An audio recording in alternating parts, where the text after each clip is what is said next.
Hi, it's Doug Piper here again, and you're never going to guess where I am. One of my favorite places, and I've been to a number of times, Sierra Nevada, near Asheville, North Carolina, what they refer to as the Mills River location.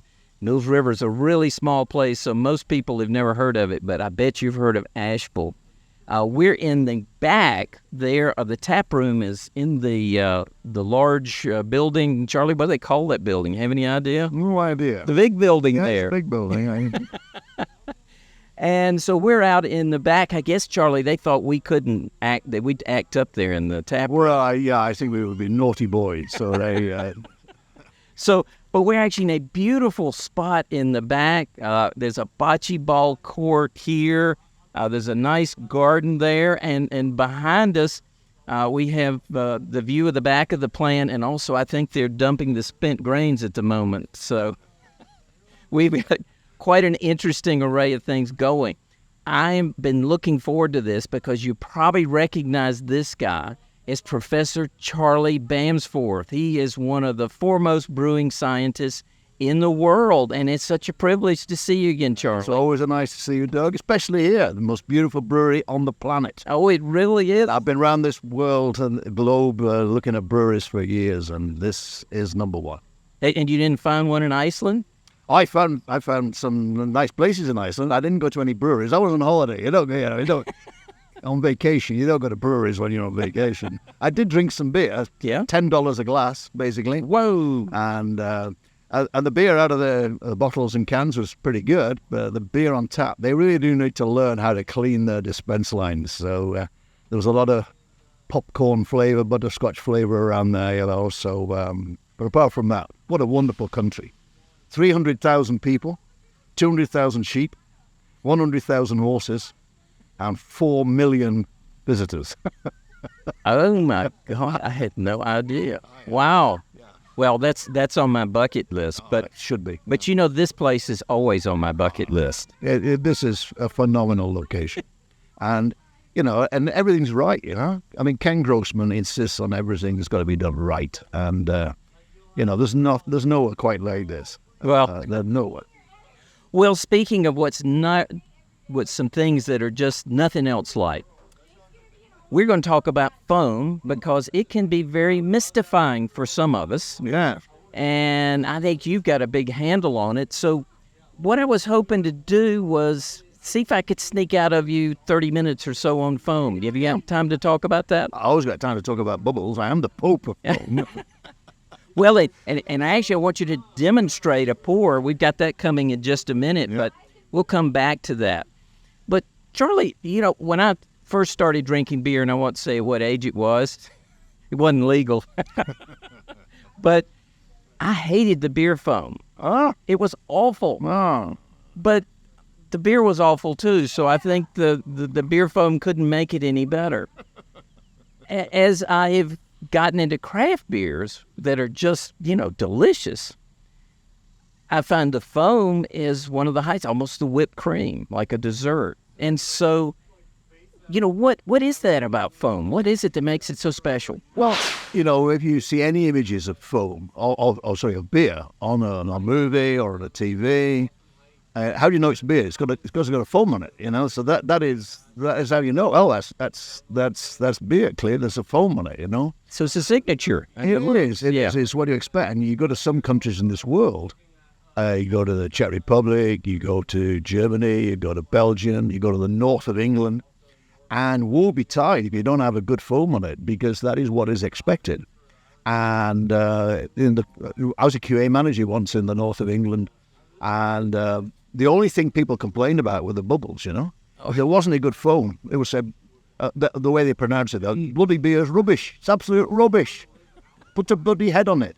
And we knew at Bass that if we did a trial and we had two beers, and we were looking for a subtle difference in flavour, and if we made the mistake of serving one with a good foam and one with not such a good foam, the one that was preferred was always the one with the foam. Okay. Always the one with the foam. And I did a lot of work in my early days at UC Davis, showing people beers with and without good foams and lacing and all that good stuff. And it was, even the people who confessed to drinking beer straight out of the bottle, crazy people, that drank the beer straight out of the bottle, they were convinced that the images with the good foam made better beer. It was better beer. So, but it is part of, it's a signature for good quality beer to have a good quality foam. And is it a real signature? I mean, it's a process person. Yeah, it is, and it is a mark that you've got really well brewed beer. It's got everything in it that makes it clean and good. It's got all the right compounds. It's got the right carbonation. It's got all the things that will stabilize the foam. It's got no other things in there that are going to kill off the foam, and it's well brewed.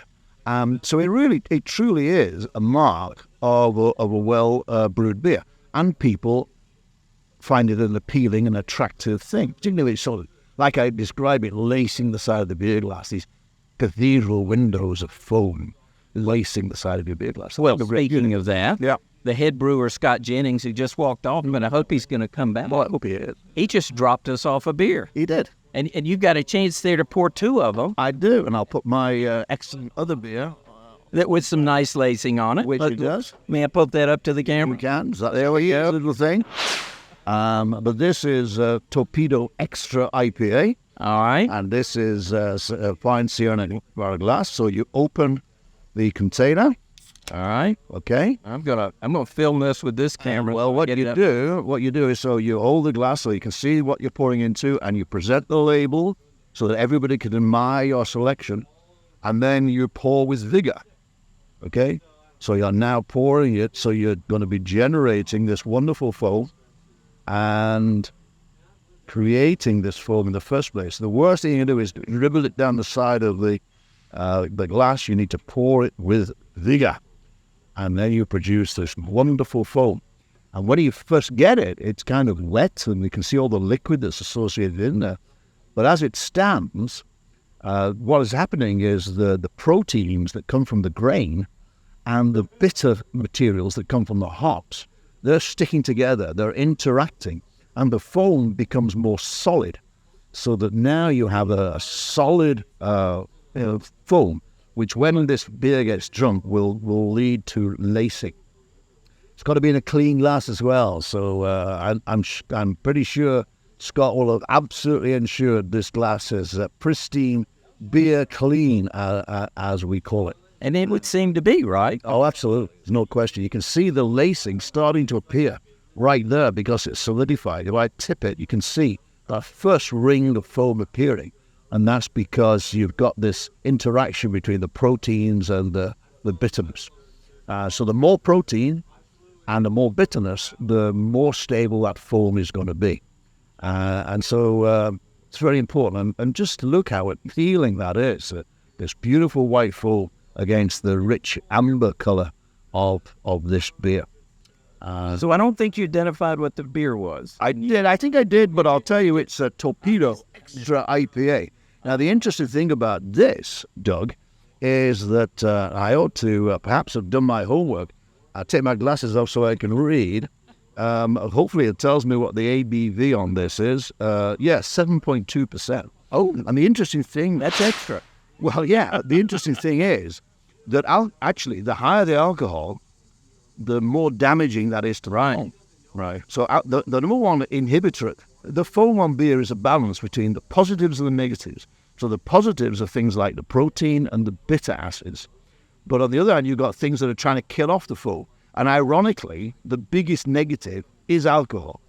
So if you've got a very high alcohol beer, that is going to, all things being equal, going to give you a little bit worse foam than a lower alcohol beer. You know, in Scotland, they got these beers of 65% ABV, okay? There ain't no foam. Yeah. No foam on that. It's all killed off. Who would want to buy that anyway? Charlie, can I taste that beer? Yeah, please do. Because I look at that. I can see the lacing. Yeah. On that, yeah. I don't know that I've ever had a Charlie Bamforth poured. Well, and that's all cheers to you. Cheers. My hazy little thing, and here we go. That. Yeah, it's wonderful. So we've got an East Coast IPA and a West Coast IPA. Oh, yeah. Like that. Hey, yeah. They were meeting at the middle. That's right. And you're drinking, I live on the West Coast. And I live on the East Coast. Oh, well, there you go. It's our perfect meeting. All right. Well, let's dive into that a little bit deeper because you've mentioned several factors: the cleanliness of the glassware. Yeah. You mentioned the amount of alcohol. Yeah. In the brewing process itself, does the mash impact foam at all? Well, the in relation to that, it's the mashing, but it's also what you put into the mash that's very important. So the proteins that are the backbone of foam, they come from the malt, okay? And different malts will have different levels of these foam-positive materials, okay? So basically, if you've got 100% malt beer, which Sierra Nevada has 100% malt beer, you're going to have more foam-positive material. If you're making a beer with a significant amount of something like rice or corn, then that is diluting out the protein. So you're going to have less protein. All things being equal, then chances are the foam is not going to be quite so good. Now, different malts have got different levels of foam positives, but also they've got different levels of foam negatives. So the best foam positive malt is black malt or chocolate malt or roasted barley. They've got phenomenal foam stabilizing material, and a guy called Makoto Kaneuchi and I and Emily Kultgen, we actually showed that there's this material present in heavily roasted grain which comes in and gives really stable foams. Now, on the other hand, you have some crystal malts, and they actually contain a lot of foam negative material. They are inhibitors in there. But your listeners, many of them will say, hang on, we've been told crystal malt's good for foam. And it can be, because it's got this negative material in it. And in the process, in the brewing process, because it's foam negative, it keeps the foam down in the vessels. So you get less foaming in the process. And as long as they're excited about the foam writing, and as long as the foam negative material is removed downstream, the finished beer is going to have a better foam. So if that foam negative material survives, the foam is worse. If it doesn't survive, the foam is better. So you've got these grist materials coming into the mash. But before you leave the crystal, there's a range of crystal. There are.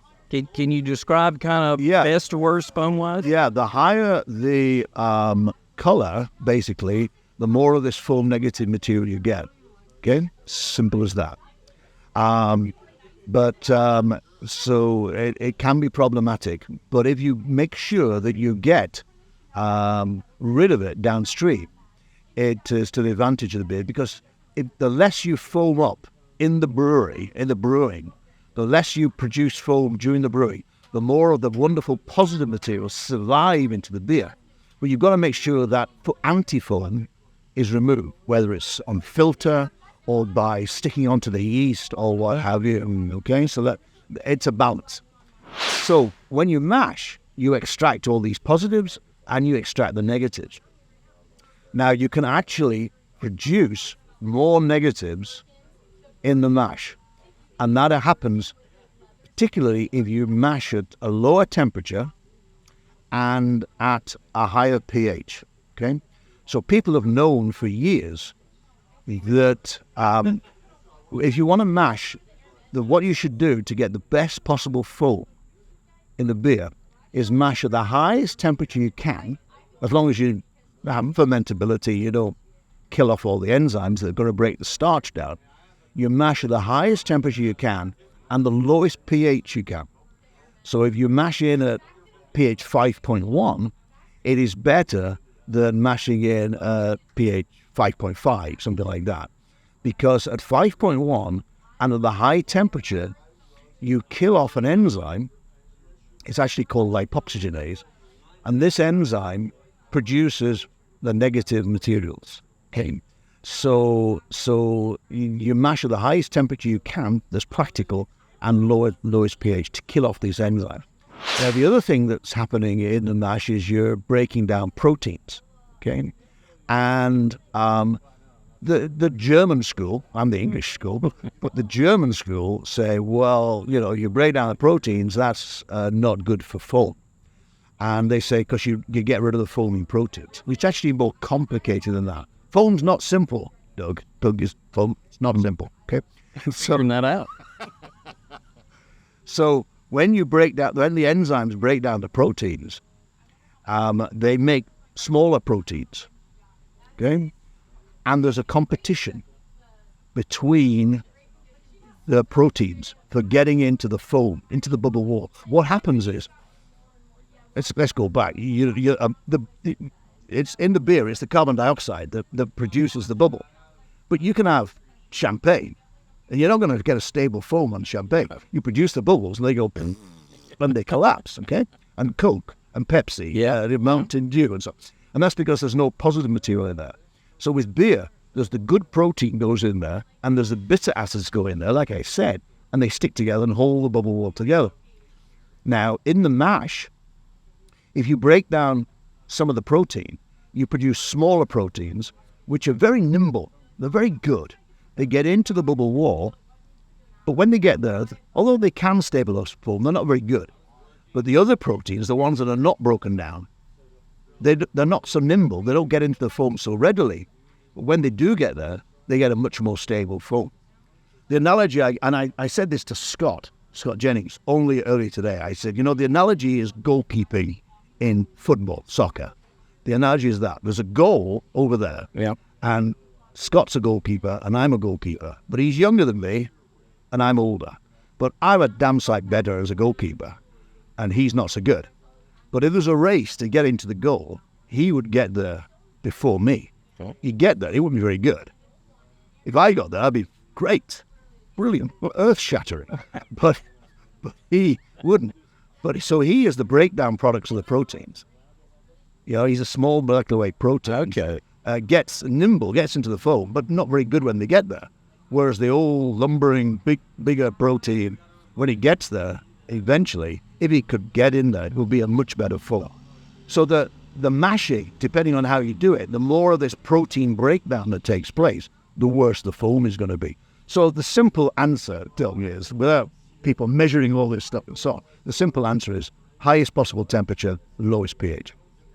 So when you get these beers and they actually make an effort to pour a beautiful rock hard head that you could probably float a dime, maybe more.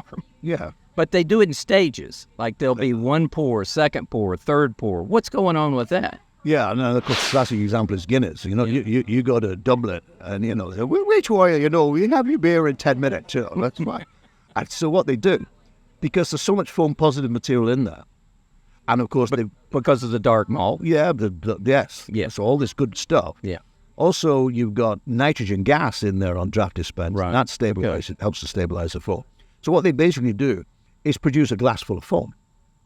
Okay. Now, the other extreme is when you see people, you go into a restaurant, and I hate this, and they get the glass and they get the beer and they go, yeah. What are you doing? Yeah. What are you doing? Pour it with vigor. Yeah. And so they fill the whole glass with foam, and they let it stand. So what happens is the beer drains out of the foam. But these proteins and bitterness, they're all interacting together now and started to make a stable foam. So the foam is stabilizing, and then you top it up and top it up. But all this foam, the more foam you make, the more time there is for the proteins and bitterness to interact. So by the time you fill the glass full of liquid, you've got this beautifully stable foam, and it's going to last forever, Okay. Of course, in the north of England, where I come from, we insist on, we want a pint of liquid. We want an imperial pint. You got a line. All right, we got a line. And so the liquid goes up to the line, and there's a space on top for the foam. And like I've said, if there's no foam, it's hell to pay. And if you short... Well, but again, it's kind of a quality. It is. But, me as an Englishman, I go on to enter Europe, and they give me half a glass of foam or half a glass of beer. I'm not... I like the foam, but I want my foam beer. only goes so far. Yeah. And as for going to the Czech Republic and having a glass full of foam and paying for that, no. I thought... Yeah, what do they call that, a milky or... Yeah, I'll butcher the pronunciation, but it basically... It smells sort of like that. It looks like milk, and I'm sure it tastes like milk, but I want liquid beer. But I do like my foam on the top. Well, as we talk about that, the proteins. Yeah. I don't know all the protein names, but there's some pretty funky ones in there. You mentioned a few. Yeah. Can you get into those just a little bit more without getting? Yeah, I'm going to get too heavy. So basically, there are people like me that have been looking at proteins in beer for a long time. So I first started looking at proteins in beer in 1978. Isn't that sad? But anyway, the two main ones, there's one called Protein Z, or as we will pronounce it in England, Protein Z. And this comes from the grain. It's entirely in the grain. It's fairly big protein, and there's a strong school of thought that it's very important. The second one is a much smaller protein. It's called lipid transfer protein. And what it does is transfers lipids, which are fats and oils and so on and so forth. And those are the two that have been particularly championed. Now, the interesting thing about lipid transfer protein is, if you sort of look at, if you extract it from malt, or you extract it from the end of mashing in sweet work before boiling, it's not very good. Yeah. But when you boil, when the brewer boils, and now you extract it, it's a very good forming protein. So what happens is when you boil, you change the structure. It becomes much more foam stabilizing. Okay. Now, I won't go into all the reasons why that is, but so those are the two that I mentioned earlier on that are really the Charlie Bamforth goalkeeper. They're the really good foamy proteins. Then you have the Scott proteins, and these are the main protein in the grain is it's called hordein, and barley is called hordeum vulgare.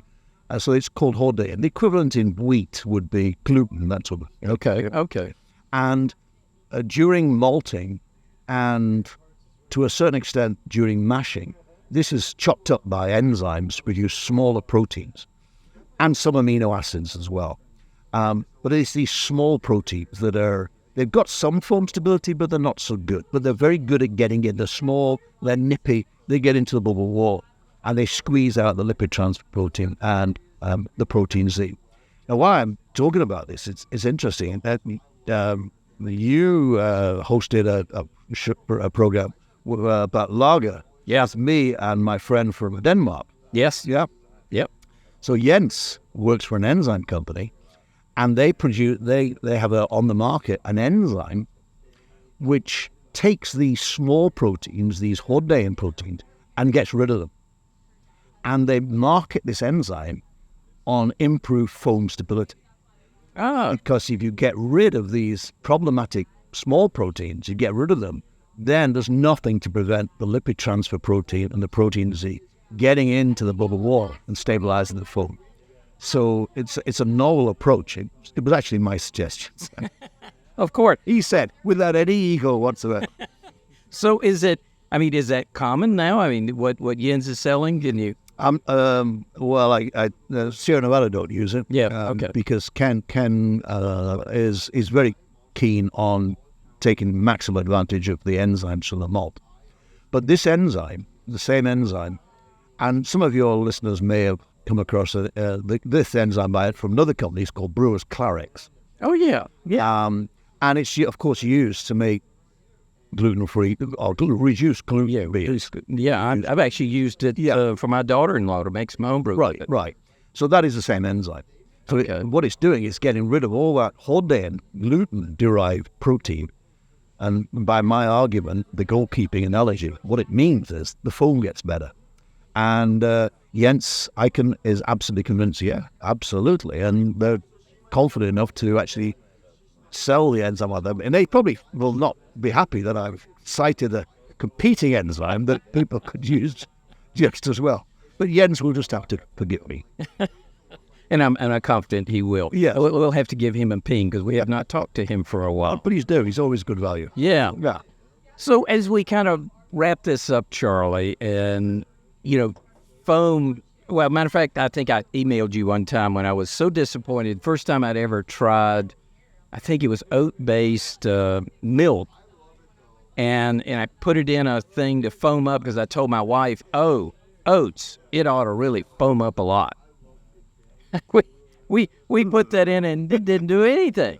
And I emailed you. I said, "What's wrong?" And you said it's a really complex subject. It is. How would you summarize, though, for somebody that's just having trouble in their brew, getting... Well, I'd ask them, first of all, to check one thing. Going back to my days when I was a QA manager for one of the breweries in the Bass organization, people would never complain, customer complaints, they would never complain about the flavor. They weren't quite sure. Well, right. Well, it's supposed to taste like that. They weren't quite sure. But the foam's very But measurable. foam, you say, well, there's no foam. Right. And 99% of the time, it wasn't the beer. It was the glass. That's it. Or the way it was poured. So I would suggest to your listeners, number one thing is make sure you are washing the glasses properly.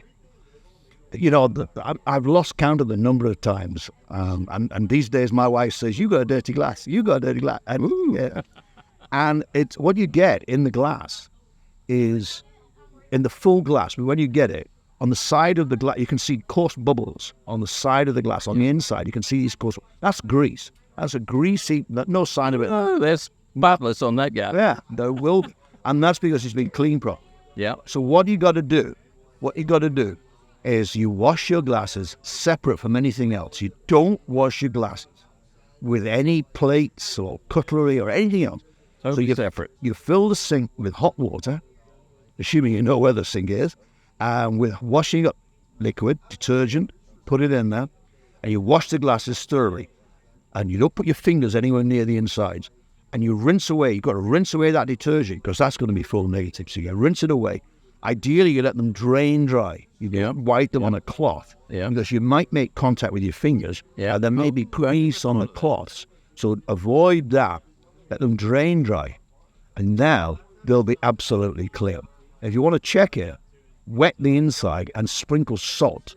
And salt should go all over the inside of the glass and coat the entire inside. If there's any area where there's no salt sticking, that's a greasy spot, it's dirty.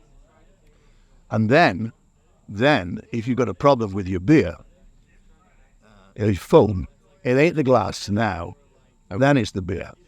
And it could either be a shortage of the positive materials, the proteins or the bitterness, or an excess of the negatives. Okay? Yeah, but if you can't measure that, what would you 1, 2, and 3? You know, you check the glassware, you pour it, and it's... Yeah. Check, make sure the glass is clean, then pour it with an appropriate pour, and look at the foam. If you've got big bubbles, chances are it's there's a problem, a negative material there. If it's a fine foam which stays and does not collapse too rapidly, then you're okay. You're okay. So coarse bubbles is usually a sign of a foam negative material, and they could come through the process. So I call that sea foam when I'm judging beers, and I see it, and it's just kind of that's almost a quality issue. Big and bladdery foams and so on. So obviously you've got to have the right carbonation. So if you don't have the right CO2, you're not going to produce the foam in the first place. Yeah. But on a small scale, you know, if you go to a laboratory, if you're Sierra Nevada, you can analyze it and find out exactly what you've got. But if you're, you know, brewing in a bucket or something like that, then it really is a case of following your best practices. And you can read one of my books. Which one would you read? Well, there's one called Foam. Yeah, hell of a thing to do, isn't it? Write a book called Foam. Well, how sad is that? But anyway. But that's what's just one you'd recommend. Seriously. I would recommend it. Yeah. You can get it from the American Society of Brewing Chemists. And it basically is a bit like a car manual in that it talks about, you know, what's happening, but it also tells, you know, if this happens, look at this. If this happens, look at that. But as long as you've got good quality raw materials, and you know what you're doing in terms of good consistent brew house activity, don't let the yeast go too long. You know, if yeast many people collect the yeast and use it again, and then collect it and use it again. And the more often you do that, the less good that is for the foam. Oh, yeah. Repitching yeast. Yeah, repitching yeast. If the yeast gets old and senile, then it's like, see, our brewing professors are not at their best, But so old aged stressed yeast as well. Yeah. You can't take yeast from, if you're making, I don't know. Let's give a Sierra Nevada example. You can't take yeast from Bigfoot. Yeah. And reuse it. It's Okay. It's hurt. Yeah. Yeah. It's spent.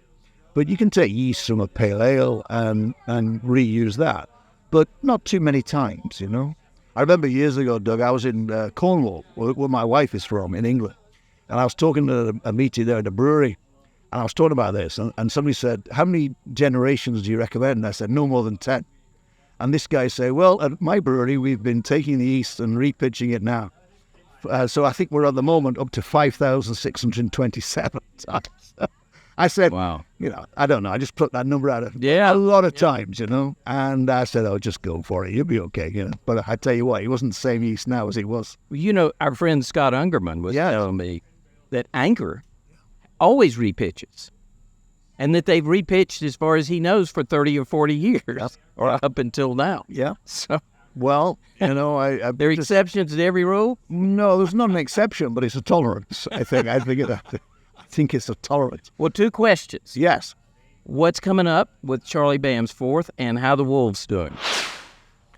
What's going on with Charlie Bamforth? Well, I'm in my 5th year advising Sierra Nevada. Yeah. Ken and I haven't talked about next year, so I'm looking forward to that discussion. And I just love advising this company. They're just wonderful people. They're exceptional. And I'm, there's a couple of new books about to appear. Oh. One is the second edition of my sort of more scientific book, Scientific Principles book, and co-authored that with my successor at UC Davis, called Glenn Fox. Oh, yeah. Who's an Aussie. Yeah. And so we got a POM and an Aussie collaborating now.